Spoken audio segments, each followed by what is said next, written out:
Hello दोस्तों, अगर आपने इस ड्रामा के पिछले पार्ट्स नहीं देखे हैं तो आप पहले उन्हें देख लीजिए, नहीं तो आपको ये ड्रामा अच्छे से समझ में नहीं आएगा। चलिए इस पार्ट को शुरू करते हैं। इस पार्ट की शुरुआत में हम देखते हैं कि बेई रोंग रोंग के घर आया होता है और बेई उससे पूछता है कि तुमने मेरा सामान शिफ्ट क्यों किया। तो रोंग रोंग बोलती है क्योंकि अब से तुम यहीं रहोगे, ये हमारा फ्यूचर होम है। फिर वो बोलती है कि मैंने ओल्ड जिन को भी बता दिया है कि हम एक दूसरे से प्यार करते हैं, और वो बेई को बताती है कि ओल्ड जिन मेरे फादर हैं। और फिर कहती है कि मैंने उनसे ये भी कह दिया है कि हम जल्द ही शादी करने वाले हैं।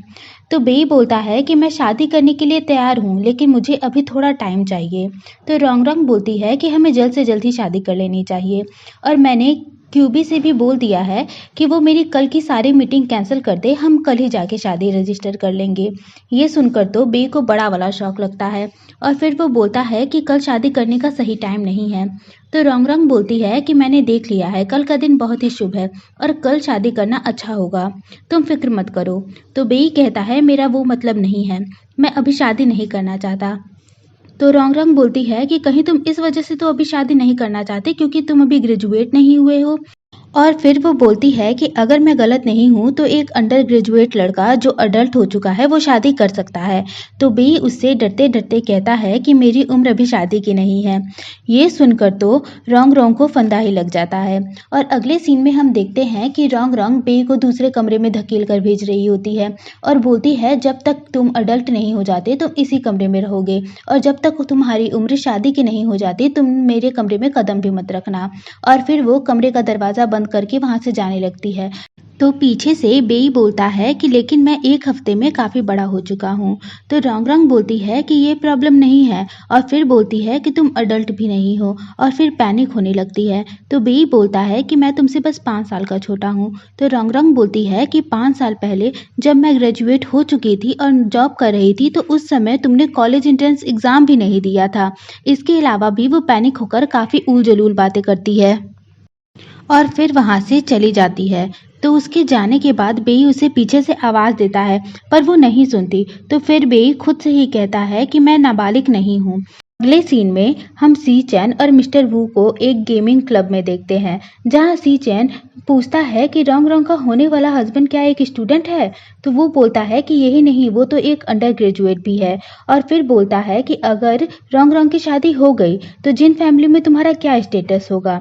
ये सुनकर सी चैन बोलता है कि रोंग रोंग को मैं अच्छी तरीके से जानता हूँ, वो उससे शादी नहीं करेगी, ये सब तो बस उसका एक तरीका है मिस्टर जिन से निपटने का। इसके बाद हम जिनजिंग को देखते हैं, जो उसी गेमिंग क्लब में काम कर रही होती है, और फिर वो मिस्टर वू को गालियां दे रही होती है और बोलती है कि तुमने मेरा आइडिया चुरा लिया और अपनी सारी गलतियों का इल्ज़ाम मुझ पर लगा दिया, तुम मुझे दोबारा मत दिख जाना।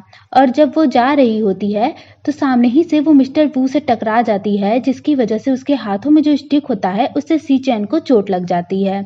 और जब जिंगजिंग उन दोनों को वहां पर देखती है तो वहां से भागने की कोशिश करती है, पर तभी मिस्टर वू उसे रोक लेता है। तो सीचन पूछता है कि तुम इसे जानते हो। तो वो बताता है कि ये हमारी कंपनी की ही एक इंटर्न है।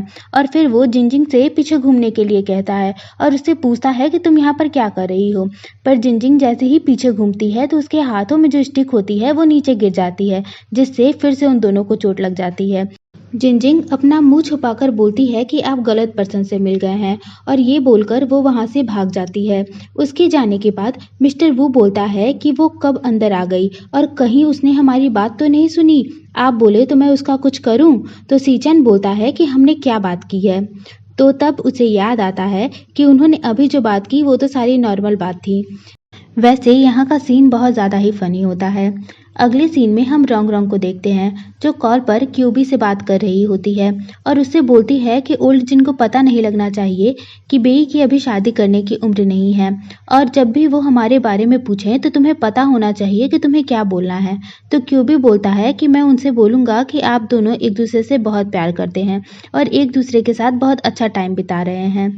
इसके बाद जब वो कॉल रखकर पीछे घूमती है तो देखती है कि बेई अपना टी-शर्ट पहन रहा होता है, तो उसे बीच में ही रोक देती है और उसके पास जाकर फ्लर्ट करते हुए उसकी बॉडी को टच करने लगती है और बोलती है कि जब तुम किसी दूसरे के प्लेस पर रह रहे हो तो तुम्हें अपनी प्रोटेक्शन का ध्यान रखना चाहिए। तो बेई उसका हाथ हटाकर वहाँ से चला जाता है और दूसरी तरफ वो फ्लर्टी सा मुँह बनाए हुए वहीं पर खड़ी रहती है। दूसरी तरफ हम क्यूबी को देखते हैं। जब वो कॉल कट करता है तो हमें पता चलता है कि वो पहले से ही ओल्ड जिन के पास ही बैठा हुआ है। ओल्ड जिन उससे पूछते हैं कि आखिर वो क्या बोल रही थी, तो वो बोलता है कि रोंग-रोंग को लगता है कि कहीं आप उसे किसी और ब्लाइंड डेट पर ना भेजें। इसलिए वो बोल रही थी कि मैं आपको बता दूं कि रोंग-रोंग और बेई एक दूसरे से बहुत प्यार करते हैं और एक दूसरे के साथ बहुत खुश हैं। फिर जब ओल्ड जिन क्यूबी से रोंग-रोंग के बारे में पूछते हैं तो वो कहता है कि रोंग-रोंग का ये पहला प्यार है, इसलिए वो थोड़ा अजीब बिहेव करती है। ऐसा लगता है कि जैसे वो एक तरफ़ा प्यार करती है।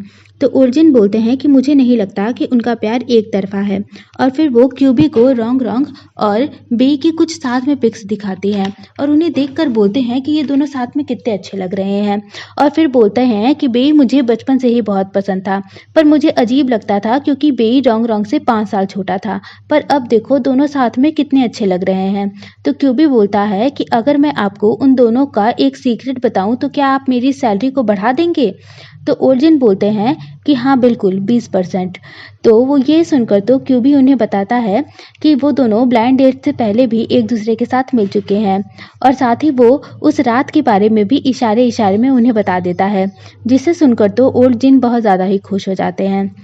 अगले सीन में हम देखते हैं कि रोंग-रोंग कितने साल की कौन सी पढ़ाई होती है, ये काउंट करके उसकी उम्र का पता लगाने की कोशिश कर रही होती है और फिर उसकी उम्र लगभग 23 साल आने पर बोलती है कि क्या उसने मुझसे झूठ बोला?